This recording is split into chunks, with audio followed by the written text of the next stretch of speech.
Get your ghetto ass out of my store before I call the police. The venomous words sliced through the air of the upscale luxe fashion flagship store.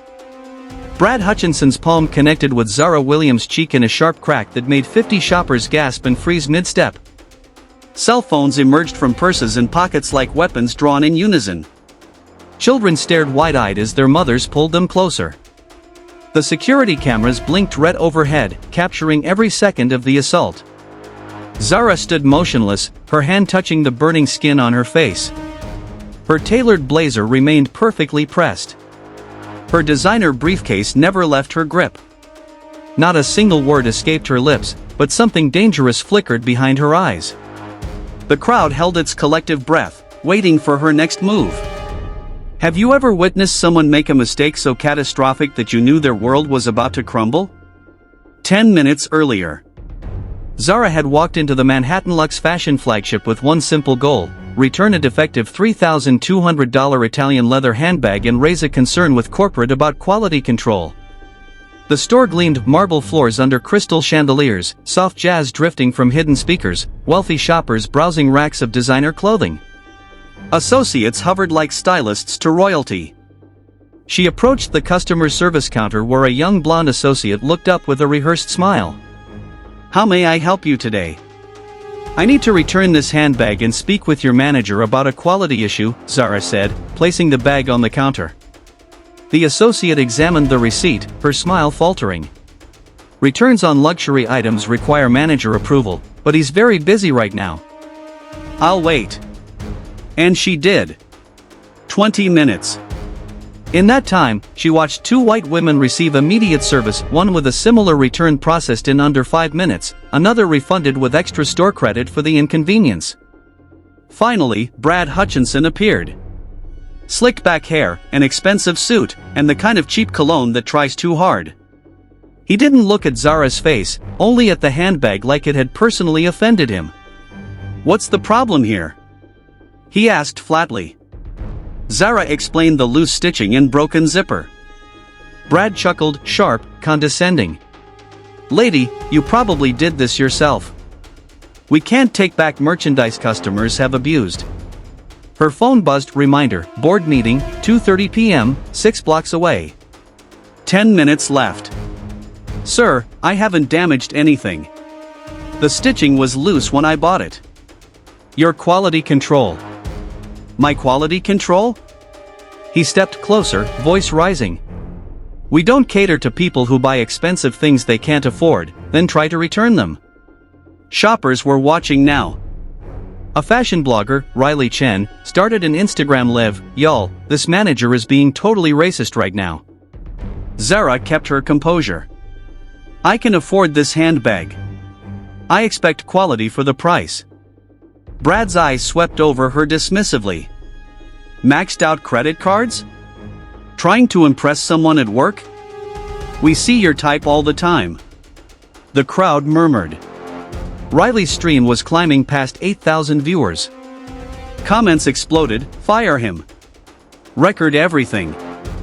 "I need to speak to your corporate office," Zara said evenly. "Corporate?" Brad laughed. "They pay me to deal with problems like you." The phrase "problems like you" hung in the air, heavy with meaning. Then he said it, "This isn't Walmart. We have standards here." Phones lifted higher. Riley's stream surged past 15,000. A woman in her 60s stepped forward. "You're being rude to this customer." "Ma'am, don't interfere. This woman's trying to scam us," Brad shot back. Zara adjusted her grip on her briefcase, and the gleam of her black platinum American Express card was unmistakable. Brad either didn't see it, or didn't care. "People like you," he said, his voice laced with racism so obvious the crowd collectively gasped. Her head jerked slightly from the force, but she didn't flinch otherwise.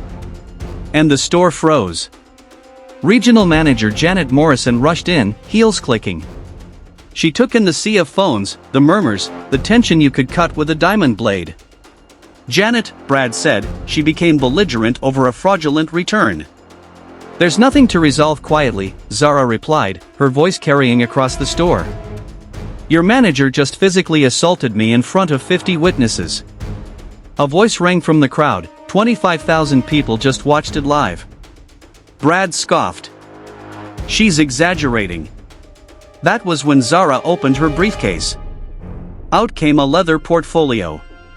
She began reading. Quarterly performance reports, store 47 in the bottom 15% for customer satisfaction. 14 formal discrimination complaints in 6 months. All dismissed. Janet's knees nearly buckled. OSHA violations. Sexual harassment settlements. And here's the interesting part, all complaints from customers of color. Brad's voice cracked. You can't have those. Zara finally looked him in the eye. You're right. These are confidential corporate documents. She withdrew a platinum and ebony card holder, selected a single card, and held it up. I'm Zara Williams, Chief Executive Officer of Williams Luxury Group, the company that owns Luxe Fashion. The store gasped like it had one pair of lungs. Phones almost dropped from hands. Riley's live feed jumped to 45,000 viewers. Brad's mouth opened and closed, but no sound came. Ms. Morrison, Zara said, were you aware of these complaints? Janet's lips trembled. How many customers have you ignored? How many employees have you failed to protect? The hierarchy was crumbling in real time. Security guard Marcus stepped forward. Ms. Williams. I've seen this before. I wanted to speak up but... You feared for your job, Zara finished. That's what changes today. She pulled out a custom phone. Maria? Code red. Legal on-site. Media containment. Cancel all meetings. Then to Brad, in 10 minutes, my legal team will arrive with NYPD. You have 2 choices, cooperate, accept immediate termination, and hope it helps with the criminal charges, or keep denying and face prosecution for assault and possible hate crime charges. Brad stammered, please, Ms. Williams, You didn't mean to be racist? Or you didn't mean to get caught? Tears welled in his eyes. I've been angry for so long, my wife left. I took it out on customers who couldn't fight back. Zara's tone stayed cold. Your pain doesn't excuse assault. Or racism.